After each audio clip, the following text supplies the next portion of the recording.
आपण आंबिया बाराचं नुकसान झालं त्याचा सर्वे करून त्या शेतकऱ्यांना आपण नुकसान भरपाई देणार आहे का? एक. दुसरं, मिरग्या बारमध्ये पाणी न आल्यामुळे त्या शेतकऱ्याला फळधारणा झालं नाही, त्यांचं मोठं नुकसान झालं, त्यांचं उत्पन्न घटलं, त्यांचा सर्वे करून पंचनामे करून त्यांना आपण नुकसान भरपाई देणार आहे का? आणि पीकेव्हीनं जे आपल्याला मिसगाईड केलं तर जे कोणी अधिकारी असतील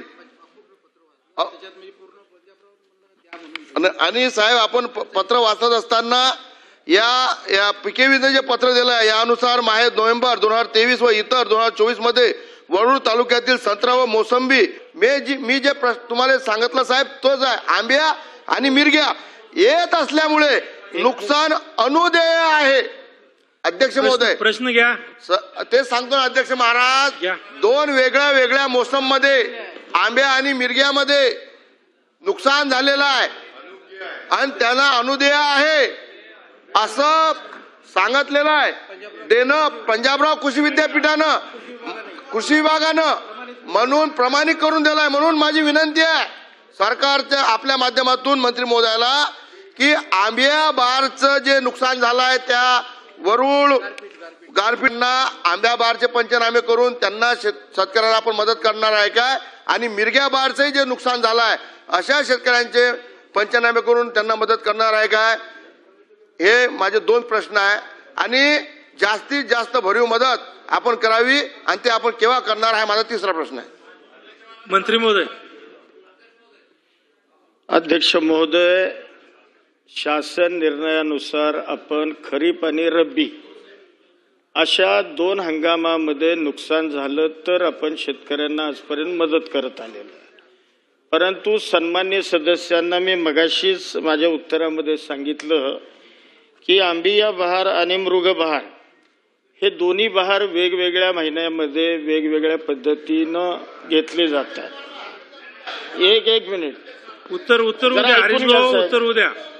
तर यामध्ये मी उत्तर उद्या मगाशी माझ्या उत्तरामध्ये सांगितलं की सन्मान्य सदस्य जी भावना सभागृहामध्ये किंवा जे आपलं मत या ठिकाणी व्यक्त करतायत निश्चितपणानं त्या बाबी सगळ्या आम्ही तपासून घेऊ आणि त्याच्यावर योग्य ती कारवाई करू. या संदर्भामध्ये अगदी मुख्यमंत्र्यांशी बोलावं लागलं तरी त्या संदर्भात त्यांच्याशी आम्ही निश्चितपणाने चर्चा करू आणि सकारात्मक निर्णय घेण्याचा आम्ही प्रयत्न करू. ठाकूर साहेब अध्यक्ष महाराज उत्तर दिलंय मंत्री महोदयाने. अध्यक्ष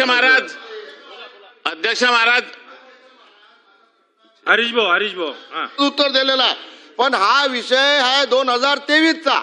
आज 2025 चालू आहे. सध्या अधिवेशन चालू आहे.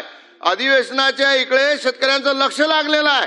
सन्मान्य सदस्य वेलकर यांनी हा प्रश्न डबल उपस्थित केलेला आहे आणि मंत्री महोदयांनी म्हणजे सकोरदर्शनी कबूल केलाय. आणि तसा जावक क्रमांक 66 421 2025 संशोधन संचालनालय डॉक्टर पंजाबराव देशमुख कृषी विद्यापीठ अकोला 5/6/2025 रोजी हे पत्र देऊन प्रमाणित केलाय की या शेतकऱ्याचं आंबिया बारचं नुकसान झालं आहे, मिरग्या बारचं नुकसान झालं आहे. म्हणून या संत्रा उत्पादक मोसंबी उत्पादक शेतकऱ्यांनाही शासनाने मदत करावी. होय तो त्यांनी सांगितलं सीएम साहेब चर्चा करा लागेल. आमचं त्यात काही हरकतच नाही, आपण करा. पण या अधिवेशन संपाच्या पहिले या संत्रा उत्पादक शेतकऱ्यांना आपण मदत जाहीर करावी असा आमचा आपल्याला प्रश्न आहे. आपण ते करावी केव्हा करणार? मंत्री महोदय मुळामध्ये सन्माननीय सदस्यांनी सांगितलं की 23 मध्ये या संदर्भात नुकसान झालं. मी मगाशीच माझ्या उत्तरात सांगितलं की आपण खरीप आणि रब्बी या हंगामानुसार आपण नुकसान भरपाई देतो. परंतु ऐकून घ्या साहेब, मी या संदर्भामध्ये जरा ऐकून घ्या. मंत्री महोदयाचं ऐकून घ्या, उत्तर होऊ द्या मग बोला. नाही मुळामध्ये या शेतकऱ्यांना 3 हेक्टर पर्यंत मदत याच्यापूर्वीच देण्यात आलेली आहे. 3 हेक्टर पेक्षा अधिक नुकसान ज्यांचं झालं, जो शासन 24चा निर्णय त्या पद्धतीनं नुकसान भरपाई आपण ऑलरेडी शेतकऱ्यांना दिलेली आहे. परंतु या संदर्भामध्ये मी मगाशीच उत्तरात सांगितलं की जे सन्मान्य सदस्यांचं म्हणणं आहे हे आम्ही तपासून घेऊ आणि त्याच्यावर सीएम साहेबांशी चर्चा करून लवकरात लवकर सकारात्मक निर्णय घेऊ. अगदी या संदर्भातली चर्चा विधिमंडळाचं अधिवेशन संपण्यापूर्वी आम्ही करून घेऊ. ठीक आहे. ठाकूर साहेब आपण बोला. हे संत्र्याचं नुकसान वरुड अमरावती जिल्ह्यामध्ये झालाय, वर्धा जिल्ह्यामध्ये झालाय, माझ्या नागपूर जिल्ह्यामध्ये काटोल नरखेड भागामध्ये आणि सावनेर तालुक्यामध्ये मोहोपा आणि सावनेर तालुक्यामध्ये सुद्धा संत्र्याचं मोठं नुकसान झालेलं आहे.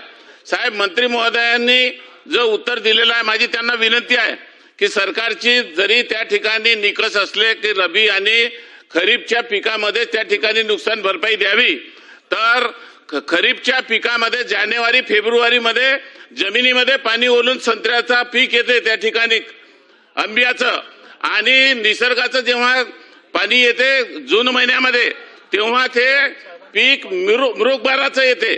म्हणून ही धारणा त्या ठिकाणी शासनानं रबी आणि पिकाची या संत्र्याकरता त्या पद्धतीनं लागू करावी आणि त्या पद्धतीनं नागपूर जिल्ह्यामध्येही संत्रा पीक शेतकऱ्यांना मदत करण्यात यावी. मंत्री महोदय. सन्माननीय अध्यक्ष महोदय, तपासून योग्य ती कारवाई करू.